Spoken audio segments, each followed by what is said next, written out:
ओम श्री गणेशाय नमः। श्री गुरुभ्यो नमः। श्रीमात्रे नमः। आनंद लहरी आदिशंकराचार्य कृतम। भवानी स्तोतुं त्वां प्रभवति चतुर्भिर्नवधनैः प्रजानामीशानः त्रिपुरमदनः पंचभिरपि न षड्भिः सेनानी दशशतमुखैरप्यहिपति तदान्येषां केषां कतय कथमस्मिन्नवसरः। घृतक्षीराद्राक्षा मधुमधुरिमाकैरपि पदै विशिष्यानाख्येयो भवति रसनामात्रविषयः। तदा ते सौन्दर्यं परमशिवदृङ्मात्रविषयः कथं कारं ब्रूमः सकलनिगमागोचरगुणे। मुखे ते ताम्बूलं नयनयुगले कज्जलकला ललाटे काश्मीरं विलसति गले मौक्तिकलता स्फुरत् काञ्चीशाठी पृदुकटीतटे हाटकमयी भजामि त्वां गौरीं नगपतिकिशोरीमविरतं विराजन्मन्दार द्रुमकुसुमहारास्तनतटी नदद्वीनानाद श्रवणविलसत्कुण्डलगुणा नताङ्गी मातङ्गी रुचिरगतिभङ्गी भगवती सती शम्भोरम्भो रुहचटुलचक्षुर्विजयते। नवीनार्काभ्राजन् मणिमणकनकभूषा परिकरै वृताङ्गी सारङ्गी रुचिरनयनाङ्गी कृतशिवा तटित्पीता पीताम्बर ललितमञ्जीरसुभगा ममापर्णा पूर्णा निरवधि सुखैरस्तु सुमुखी। हिमाद्रे सम्भूता सुललितकरै पल्लवयुता सुपुष्पा मुक्ताभिर्भ्रमरकलिता चालकबरै कृतस्तानुस्ताना कुचफलनता सूक्तिसरसा रुजां हन्त्री गन्त्री विलसति चिदानन्दलतिका। सपर्णामाकीर्णं कतिपतगुणैः सादरमिह श्रयन्तेऽन्ये वल्लीं मम तु मतिरेवं विलसति। अपर्णैका सेव्याः जगति सकलैर्यत्परिवृतः पुराणोऽपि स्थाणु फलति किल कैवल्यपदवी। विधात्री धर्माणां त्वमसि सकलां नाय जननी त्वमार्धानां मूलं धनधनमणियाङ्घ्रिकमले त्वमादिकामानां जननि कृतकन्दर्पविजये सतां मुक्तेभिर्बीजं त्वमसि परमब्रह्ममहिषी।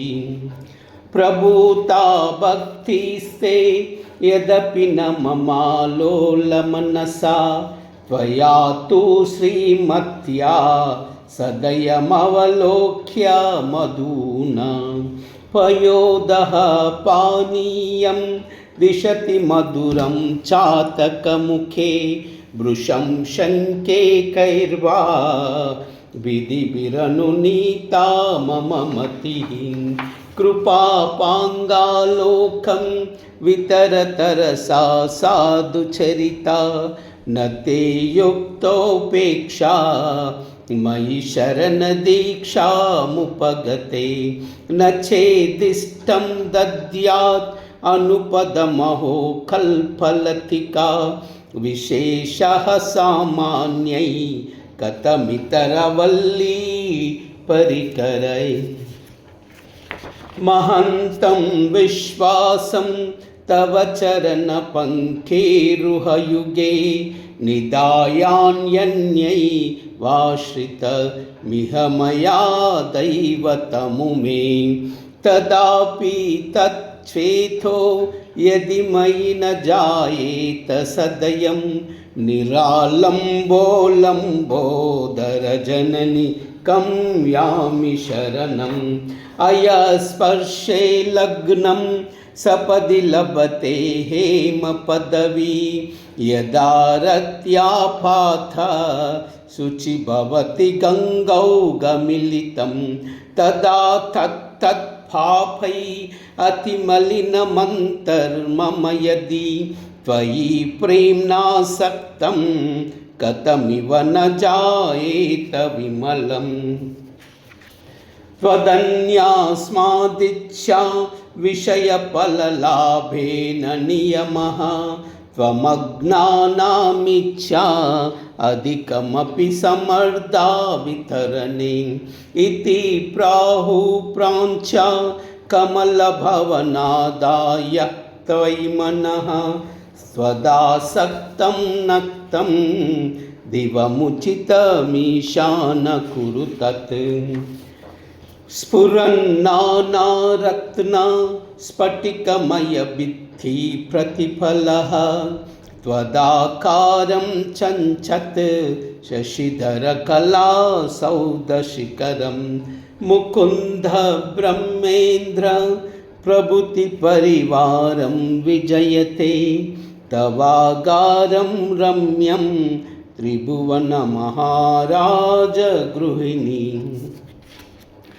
निवासः कैलासे विदिशतमकाद्या स्तुतिकराः कुटुम्बं त्रैलोक्यं कृतकरपुटः सिद्धिनिकरः महेश प्राणेशः तवदनिरदादीशतनये न ते सौभाग्यस्य क्वचिदपि मनागस्ति तुलना वृषो वृद्धो यानं विषमशनमाशानिवसनं श्मशानं क्रीडाभू भुजगनिवहो भूषणविधिः समग्रा सामग्री जगति विदितैव स्मररिपो यदेतस्मैश्वर्यं तव जननि सौभाग्यमहिमाम् अशेष ब्रह्मांड प्रलय विधि नैसर्गिकमति श्मशानेऽप्यासीनः कृतभसितलेपा पशुपतिः ददौ कण्ठे हालाहलमखिलभूगोलकृपया भवत्या सङ्गत्या फलमिति च कल्याणी कलये त्वदीयं सौन्दर्यं निरतिशयमालोक्य परया बियैवासित् गङ्गा जलमयतनुशैलतनये तदेतस्या तस्माद् वदनकमलं वीक्ष्य कृपया प्रतिष्ठामातन्वन् निजशिरसि वासेन गिरिशः विशाल श्रीखण्ड द्रवमृगमदाकीर्णगृसुना प्रसूनाव्यामिश्रं भगवति तवाम्ब्याङ्गनसलिलं समादाय स्रष्टा चलितपदपांसून्निजकरै समादत्ते सृष्टिं विबुधपुरपङ्केरुहदृशाम् वसन्ते सानन्दे कुसुमतललिता विपरिवृते स्फुरन्नानापद्मे सरसि कलहंसालिसुभगे सखीभिः केलन्तीं मलयपवनान्दोलितजले स्मरेद्यस्त्वां तस्या जरजनितपीडापसरतिः सखीभिः केलन्ती मलयं पवनान्दोलितजले स्मरेत्स्वां तस्या ज्वरजनितपीडापसरति। ॐ कायलाह्रीं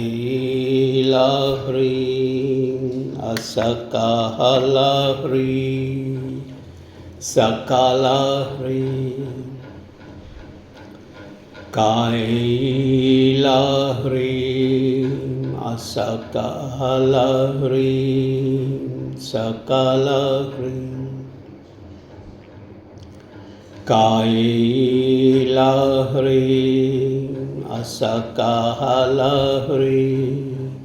सकलाह्रीं कायलाह्रीं असकालाह्रीं सकलाह्रीं कायलाह्रीं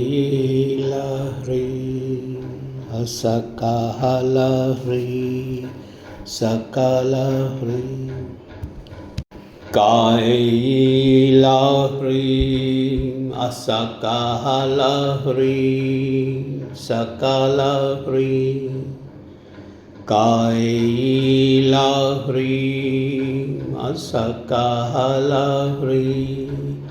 सकलाह्रीं कायलाह्रीं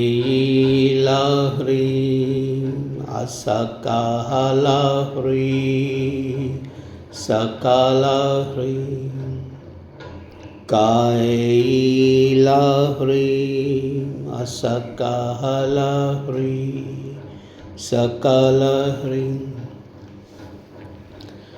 नमो देव्यै महादेव्यै शिवायै सततं नमः।